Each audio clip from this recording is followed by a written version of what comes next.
today. Nothing seems real, it's like we waste away. We all on social media, but nobody is social. Everybody's texting, but nobody. So today's guest, we've got Mikey P. Thank you for joining me today, Mikey. What's going on, man? I'm happy to be here. All right. So I'm going to start with your nickname. Being that my name is Mike too, not like no correlation whatsoever. Most of my life, before I even knew about you, most of my friends, coaches, everyone called me Mikey O. Mikey O? Yeah. That's a good nickname. Yeah, come from a good cloth, I know. There's a good crew of us Mikeys in the world. Yeah. So I'm going to ask you, how did your nickname originate? How was that kind of given to you? I mean, I don't know. I've always been like a goofball growing up, and my first name obviously is Mike. My last name starts with a P, so it just kind of like started in high school or whatever. When I was in a wrestling team, we all gave each other nicknames and whatnot, and my boy just called me Mikey P all the time, and that just kind of stuck forever. And I'm a big kid, like I'm stuck in my ways. I'm never gonna grow up. I'm gonna be an adult, but I'm gonna be a kid for the rest of my life. We're a bunch of man boys over here. So what was it for, like in high school for you growing up? Were you a sports guy or? Yeah, I wrestled for 17 years. I started on the mat when I was like a little kid. I wrestled all throughout high school. And then I actually got a scholarship to West Virginia University, and I got asked to go there. And then I ended up switching lanes and going into radio and music and stuff like that. And I started working for a radio station in Philadelphia. And I just didn't see myself really like wanting to pursue like wrestling in college and going about it any further, because it's just like in my head I felt like I was going to be a good wrestler and a bad college student. I felt like I was going to be held back or something like that, because I'm all about competition and wrestling and I love all that, but I didn't want to go, and especially West Virginia. West Virginia is like the biggest party school in the country. I would have been there. I don't even know. So I was just like, I'm going to take the safe route. I'm going to go into radio. I already got a job. I'm going to stick with this. Right. So I know that you were a American Ninja Warrior finalist. But after looking into you a little more, you've got quite the resume when it comes to TV shows. So I'm just going to read off a few right now. Obviously, as I mentioned, American Ninja Warrior, from G's to Gents, Genuine Ken, Focus Rally America, Guinness World Records Unleashed, Dating Naked, and then you were in a movie, Standing Ovation. So talk to me a little bit about those and your like what those was like. Well, I mean, it all started like 2008.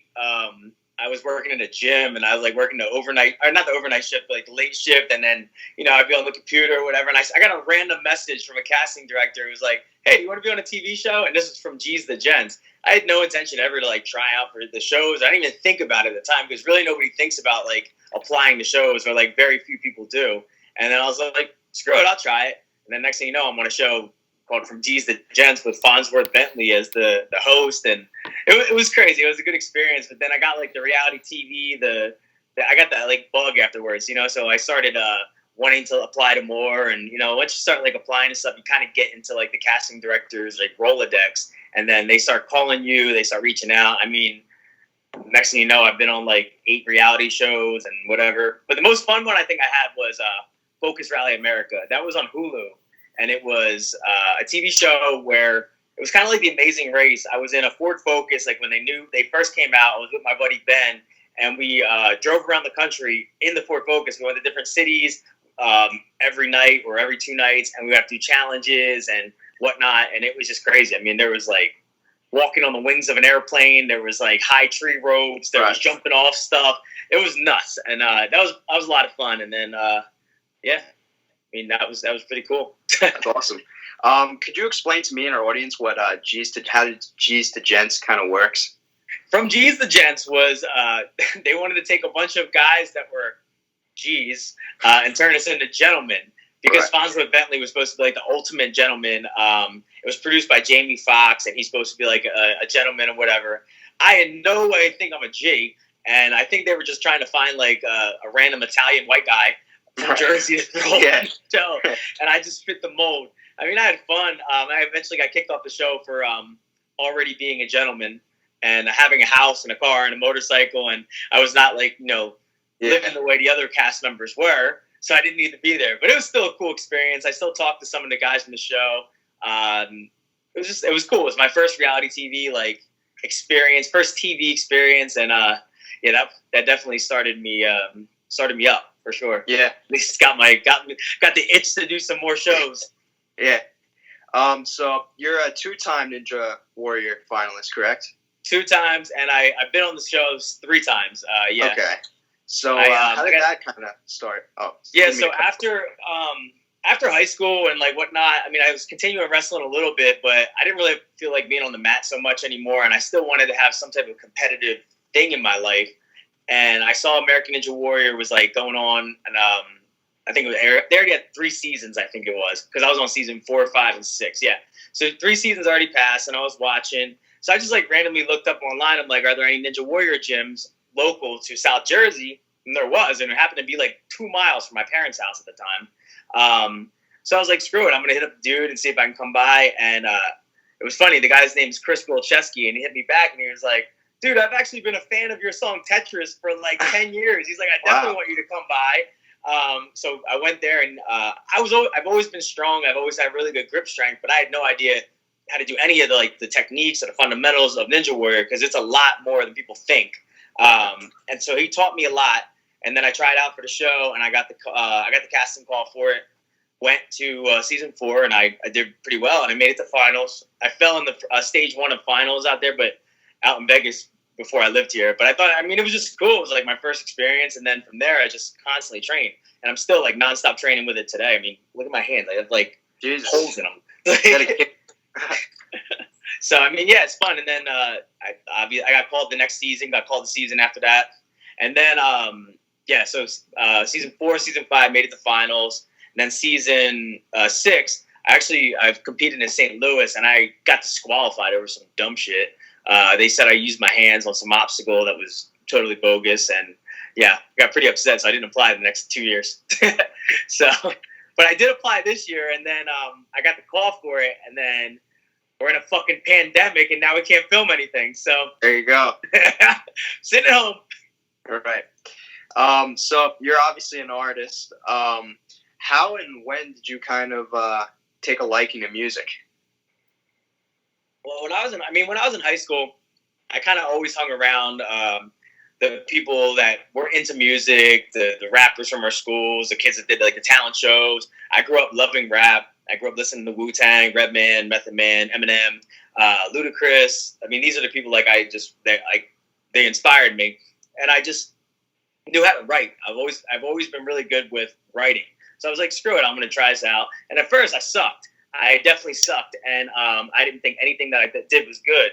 And then I met my boy who I'm in this group, DeCav, with. His name's Brian. Met randomly through a function or whatever we were at. And he was like, I'm going to help mold you. He's like, you have the flow. You know what to say. You just don't know how to say it right now. So he was kind of helping me. And I was like, I think this was 17 or 18. Maybe not 18. Yeah, 18 years old. Right when I just got out of high school. It was immediate. And then started making music with a couple songs and a couple more. And then I got involved with a couple other guys out there. And we kind of started doing, the mixtape circuit and did pretty well. And then I got a job at a radio station in Philadelphia. And once I got a job there, I ended up working there for 7 or 8 years. I had a platform that nobody else had. So me and my boy Brian are now doing remixes for all the DJs on the radio. We're performing at all the radio concerts. We're performing at all the clubs. I went from just starting out and then having a platform that most people dream of having or never get.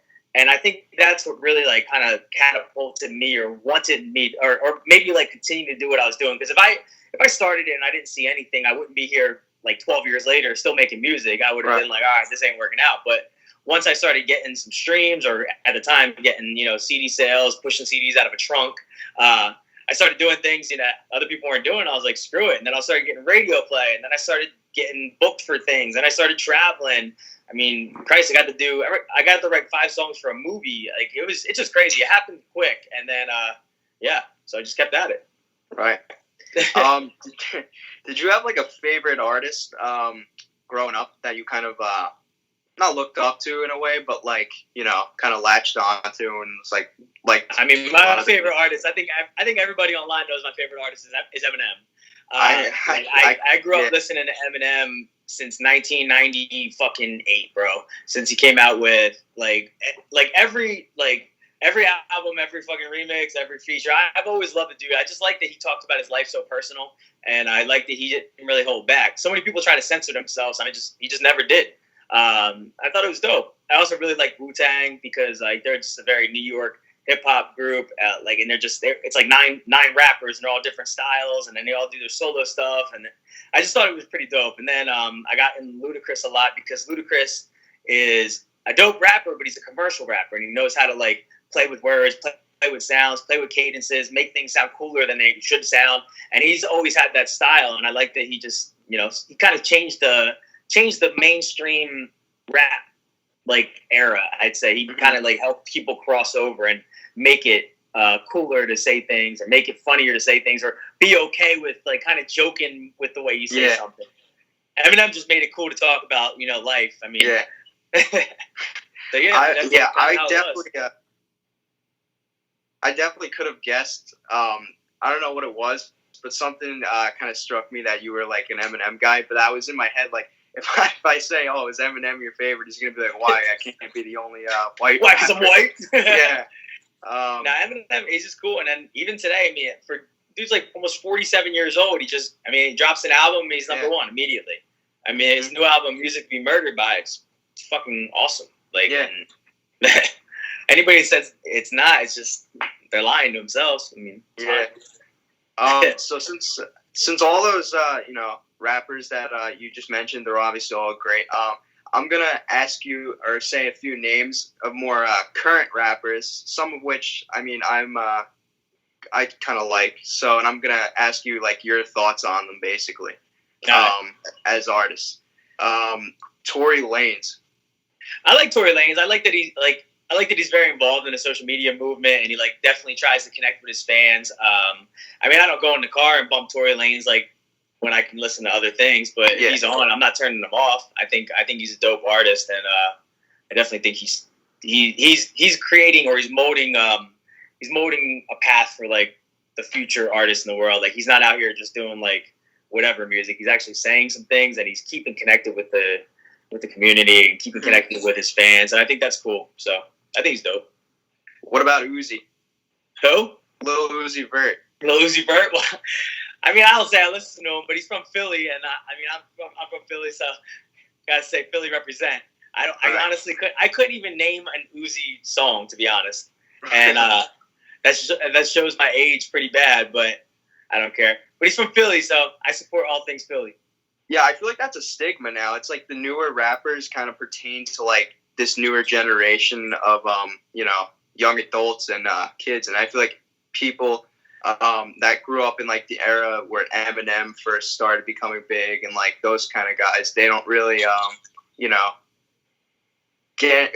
gather too much interest in wanting to listen to some of the newer. I get it. I get the turn up music and stuff like that. I just like hearing things. I like hearing wordplay. I like hearing double entendres. I like hearing things that are creative. I like hearing you say one line, but it means three things. I like that, and I think it's so old school, I guess. But no, I mean, I can't say it's old school. It's just not as many rappers do it, and definitely not a lot of new rappers do it, because I think they're just out to they get their quick build on their songs, and they're like, all right, I'm cool. I'll keep doing this because it worked. I like people trying to push the envelope, and not as many people do it, but there's still some out there. Joyner Lucas is fucking amazing, and that dude's he's killing it right now. Yeah. A lot of people, especially who I know, are crazy about Travis Scott, but I'm personally not I'm not big on him. I never really cared so much for Travis Scott, but I did watch his documentary that was recently. I don't know if it was on Netflix, wherever I watched it. I actually have more respect for him after I seen that documentary, because he did so much with that Astro World concert that in his old city. I thought that was cool, and I always respect when people go back to their roots and bring some type of community together, or try to help where they came from, because it just shows it's you didn't forget where you came from. You knew you were who you were back then. You knew when you were broke. You remember when you were fucking home just hanging out in the basketball courts, wishing you were going to be somebody. And then when you become somebody and you bring your boys with you and you go back to your town, I think that's cool. And you do stuff. Like, he brought a fucking festival to his goddamn, his city that wasn't there before. He did that. So I thought that was cool. So, no, I don't listen to many songs. I mean, there's, like, obviously what's that, Sicko Mode? I think that's one of his songs. Yeah. I mean, I love that song. It's a club banger. I like things that I hear like that, but I don't go listening to, like, his music nonstop, but I definitely respect him. Yeah, no doubt. So you DJ as well. That's got to be cool. Can you? I don't DJ. I don't DJ per se. I MC. So the difference is, like, I work with the DJs. I'm on the microphone. So, like, when I'm doing the pool parties and whatever, a lot of DJs don't really like talking on the mic. And I don't know if you know that or notice, but a lot of them just don't. They might say one thing here and there, but most times they're just like, whatever. So with me there, like, I can go out there every, like, 10, 15 minutes in front, and I can hype them up. I can bring the waitresses on stage, and they can spray champagne guns. We can give out free shots. Things that this DJ doesn't really want to do, but it adds so much. And in the end, I'm making the DJ look cooler.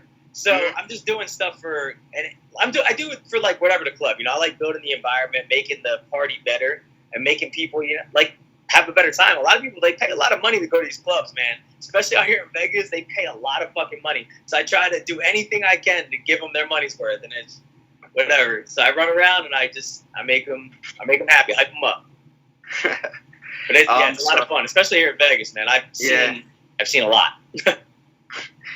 So obviously I've seen you around Pauly D and the Jersey Shore people a decent amount. What's that like? What are they like? What's your relationship with them? Yeah, well, I mean, me and Pauly have been friends for, I guess, like, since season. I think I met him season 1 because I have a house in Seaside. Okay. And, we were just hanging down there, and I knew, like, we kind of knew of each other, like because, like, I was, like, hosting clubs out in Jersey and Philly and New York, and he was DJing. Like, it's a very tight community out there in Jersey. I mean, like, people we know of each other. Yeah. And then we connected one time when they were filming the season. I actually ended up being on the show, the old seasons, like, a couple times. It still pops up, like, all the time. People always send me screenshots. But yeah, and then after everything, we just stayed in touch and became, like, pretty close. He lives out here in Vegas. See each other as much as possible. We work together a lot. I do a lot of gigs with him. We just did one in Delaware in February before the whole pandemic happened. And then Ronnie's also, like, one of my best friends. I hang out with him all the time. I mean, I was just texting with him earlier. I think tomorrow we're going to get a gym session in because, thank God, he just bought a home gym. So let's go. Wow, that must be nice. Yeah, so Ronnie lives, like, down the street from me. So I see him a lot. Yeah, just pretty cool. I mean, to me, they're regular people. I know they're the biggest reality stars that have ever walked on this earth, I feel like, right now, between them and the Kardashians. But to me, they're regular people, like, I know a lot about them. I'm very close with them. I don't divulge any information. We're just friends, you know what I mean? And whatever you guys see online, you see out there, it sucks sometimes and they get put on blast. But you know what? At the end of the day, it's like, I'm still their boys. I'm still backing them up no matter what, Right. They're homies. Since we're on the topic of knowing people, I noticed that Mandy Rose and Sonya Deville. I'm kind of a WWE guy, so how'd you meet them? Well, Sonya is Darius, she's from Jersey. She's from right around where I grew up in, like, Freehold, and we knew each other back then. And then, like, we knew of each other. We met each other back in the day, and then she started doing the WWE thing, and then we reconnected. I mean, a couple times, but then most recently she hit me up. I forget when it was, but she came. Oh, when the Conor McGregor fight was going on, the most recent one. She hit me up. She DM'd me and was like, "Hey, me and my friend Mandy are coming out." I didn't know Mandy at the time. Me and my friend Mandy are coming out. If you want to hang out and just whatever. I'll be out there 3 days. And I was like, sure. And then we just hung out the whole time. And then they wanted to film a YouTube video, so we did a little, like, workout at the gym. I took them to one of my gyms. I put them, like, a Ninja Warrior, like, high intensity workout, like. And then I took him to my buddy's bar where he had, like, it's a burger bar. I had him try, like, a bunch of burgers, and it was cool for YouTube. And then, they got me tickets to Royal Rumble. And I went to Royal Rumble in Houston this past whenever it was. And they're cool. I was just talking to her earlier. I actually want to fly out to Florida and hang out with Sonya sometime soon. She's got a new house, got a new pool. So I'm trying to swim in it. Yeah, they're the homie. They're really cool tonight, actually. I've been around the wrestling community for a while. Like one of my good friends, he like knows all the like characters. He introduced me to like Mojo, introduced me to like Paul Heyman. I've met like shout out Steve K because I know he's probably gonna watch this. The guy's name is Steve K to hook me up. But yeah, he introduced me to a lot of them, and then I just meet. I don't know. You just meet them out here in Vegas. You meet so many people out here in Vegas. It's hard not to run into like everyone. And then I'm usually hosting a party or whatever, and we just become friends. Like if they're there, if a celebrity's there, they usually want to be recognized in some way. So I go up on the microphone, I shout them out, and then we just end up being friends. I don't know how it happens. It happens so much. So I'm a big Challenge fan, and I noticed you also were hanging out with Joss and Rogan. I've seen you kind of interact with guys like Brad and Pauly on social media. How did you what's your relationship with those guys like? I mean, I meet everybody kind of the same way. They come out to Vegas, they hit me up, they'll DM me, or they'll let me know they're coming. Or when I was dating my ex, I met him through them, and then I just become cool with everybody because like I don't know, I'm not really trying to take anything from them. I'm just like, hey, you guys ever come to Vegas? Fucking, I got you. I'll do whatever I can. Yeah. And then every time they come back, I always take care of them. Me and Joss are really close. He came out recently too. He came out for the Conor McGregor fight too. That weekend, Joss and Rogan. Joss came out, and then that was the first time I met Rogan actually. And then I went to a couple of clubs with them, took them out, and then me and Joss are just very similar people. We like the same shit. We have the same workout ethic. Like we're definitely in the same like mind state. So we just became really cool. Pauly, he's the same way. Pauly just comes out to Vegas, hook me up, be like, hey, I'm already here. What's up? Let's go work out. And he's the same way. He's a good mind state. I know Pauly gets a bad rap sometimes for whatever he says online, but I think he's cool, man. He's a Jersey guy too. He is. I know. So I think he's cool, man. I think the dude got a bad rap, and I feel like nobody really gave him a chance because he came from Big Brother, he was dating Cara and all this shit, like, and then automatically they wanted him to be the villain, and I don't know. I think he's cool, and I don't think he deserves the hate that he gets. Brad, I met because we went to some Challenge Mania event in Chicago. We went out there, and he was just on the roster, and I got booked the MC with Kayla, and he was there, and I forget who else was there, but yeah, I met him through there, and then I think that was the only time I've ever actually met him. We talk here and there, and he actually hit me up saying he was supposed to come to Vegas, like, I guess the first week of the pandemic, and obviously that didn't work out, but right. That's actually been a very similar message I've been getting. A lot of people had like trips booked for May and June and shit like that, and they canceled their flights, or the hotels are rebooking them. Sucks, man. A lot of my friends are back home. My mom and dad were supposed to be here last week. It's just so brutal. Sucks. Yeah.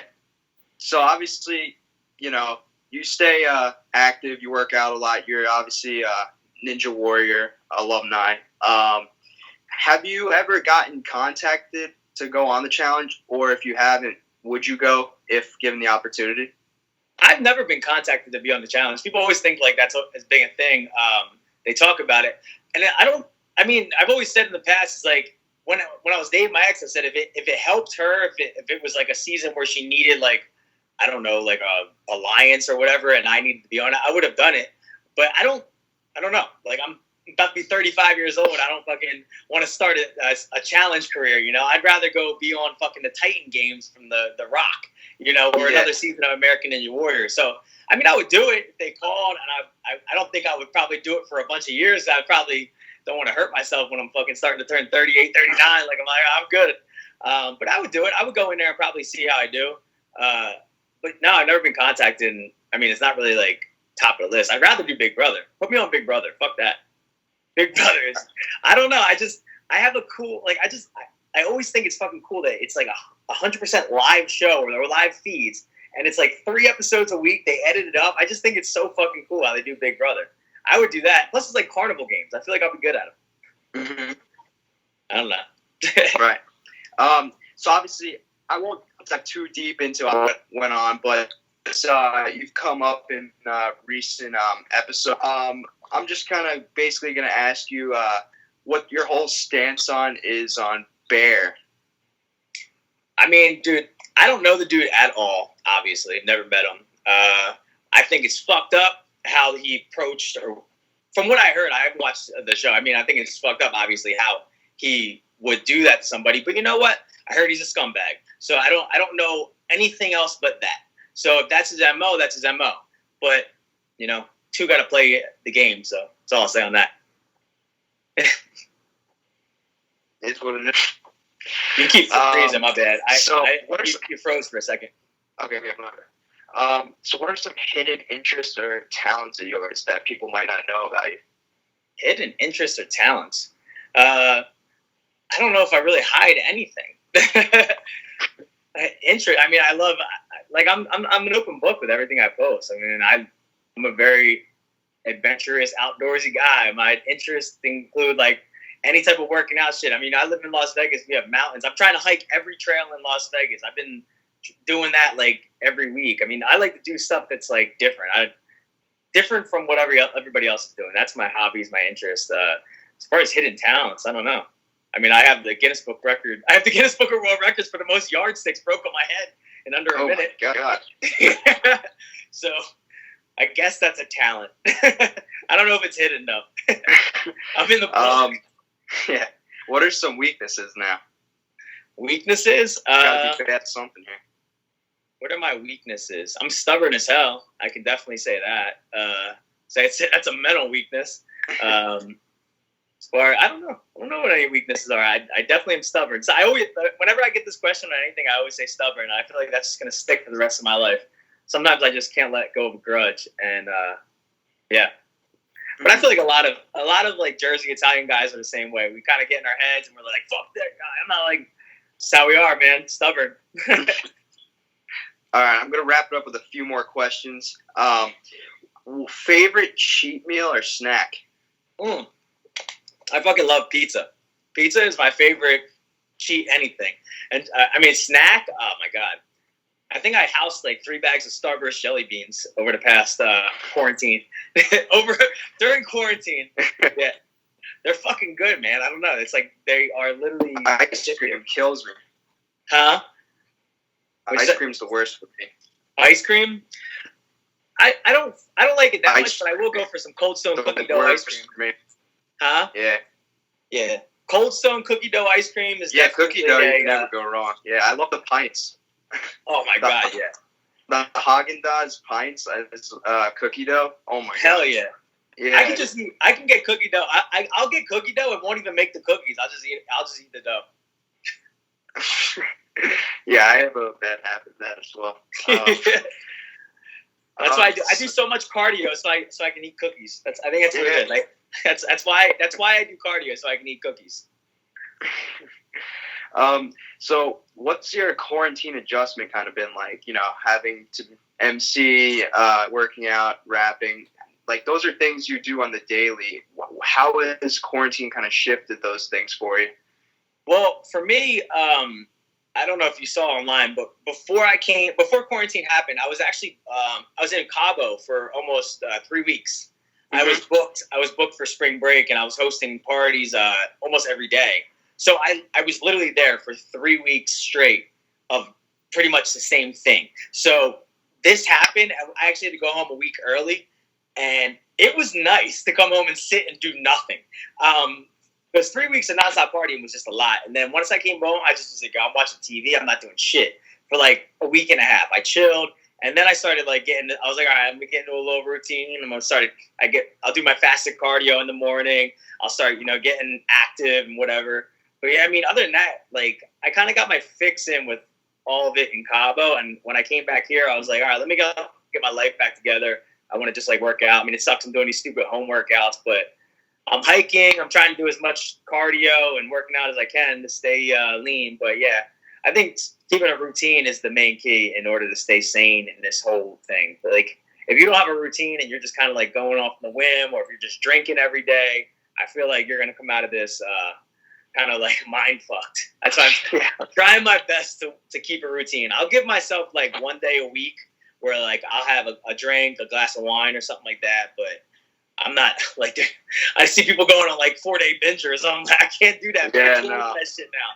So 1 day a week I'll give myself, and then the other 6 days I try to like get back into a routine. And I've definitely watched. I feel like I've almost finished Netflix. Like, I feel like I've just almost finished it. Like, I feel like I've completed Netflix. Like, it's a fucking game. Damn it. I'm never watching TV again after quarantine. Yeah, no doubt. I've kind of used this time to like get better at things that better yourself in ways that you wouldn't normally think to better yourself in. If this wasn't happening, like for instance, I use like the garden hose, like I like use that as like battle ropes. Like it's just small things like that. That's just like I know that's what you got. Yeah, that's cool. You definitely got to be creative. I feel like I'm doing. Actually, I definitely try to at least do anywhere from like 250 to 500 push-ups a day. Do like 50 burpees when I get up. Like I'm doing shit I definitely don't want to do, but I'm doing it, and somehow I'm doing it. But I have taken this time with my group, the Cav. We have a new album coming out on Memorial Day. We got that done, which I probably wouldn't have gotten done this fast if it wasn't for this time. I released a song about like this whole quarantine situation the other day with my group called We'll Be Okay. So that's out now. That wouldn't have got done. It wouldn't even have existed. And like, I feel like I'm getting a lot of music done, doing a lot of writing because once I feel like everything kicks back in, it's going to be hard for me to like stay focused and want to write more music because I know I'm going to be pulled in like 30 different directions. Like I got so much shit going on out here in Vegas. Like once it opens back up, and everybody that I do stuff with, they've constantly just been like, "Yo, Mike, are you ready for this? Once this happens, and I'm just like, yes, I'm ready. But I feel like we still definitely have a few more weeks of this where we can probably use this time to better ourselves, and then I feel like it's going to be hitting the ground running. Because I feel like once everything opens up, as much as I hate to say it, people are going to go right back to normal, and I feel like it's going to be hard for people to really think the social distancing thing through. I'm going to, because fuck that.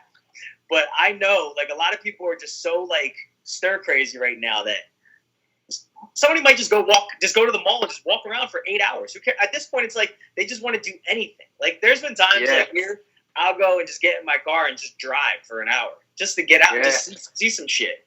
And that's why I like to go hiking. Hiking, I feel like it's just like, all right, I'm away from everything. I just walked 6 miles. I'm good. I can go back and sit on the couch now because that's the only option I got. I'm just praying for Memorial Day weekend right now. Obviously, it seems like a long shot, but you and me both. That's my birthday. Memorial Day weekend, the 27th. Sometimes it lands on. Sometimes it actually lands on Memorial Day. This year, it's. I think it's Wednesday. It's the Wednesday after Memorial Day. So I think Memorial Day is the 25th. And Monday, yep. It's going to be interesting to see how people take social distancing on that weekend. That's I'm going to leave it at that because I'm starting to see people just go outside and it's getting nice out. Out here in Vegas, we're hitting the hundreds, man. Like, so people are just like out, like they're enjoying themselves, and it's hard. It's going to be hard to keep people inside. I'm like, if I see it nice outside, I want to go out. I want to do anything. I want to go for a run. I want to do something. I want to be outside. And everybody's the same. And they got kids. Kids are cooped up in their house. They want to go ride their bikes. They want to go hop on their scooters. And there's only so much Fortnite they can fucking play. Yeah, I know. It's like the weather's so up and down in Jersey. It's like yesterday it was like humid out, and then today was like, rainy. It's just all over the place. I feel that for sure. Yeah, time will tell. We got a couple more weeks, and then Memorial Day weekend will be upon us. I'm curious to see what the beaches look like. Oh, yeah. Well, it was a pleasure having you on today, Mikey, and I appreciate you giving me your time. No problem, man. It was fun. It was good meeting you. Good talking to you. Let me know where this is posted, and I'll share it everywhere. So just keep me Thank you, posted. man. Appreciate it. Hope you All right, brother. I'll talk to you. Yeah, See ya. peace.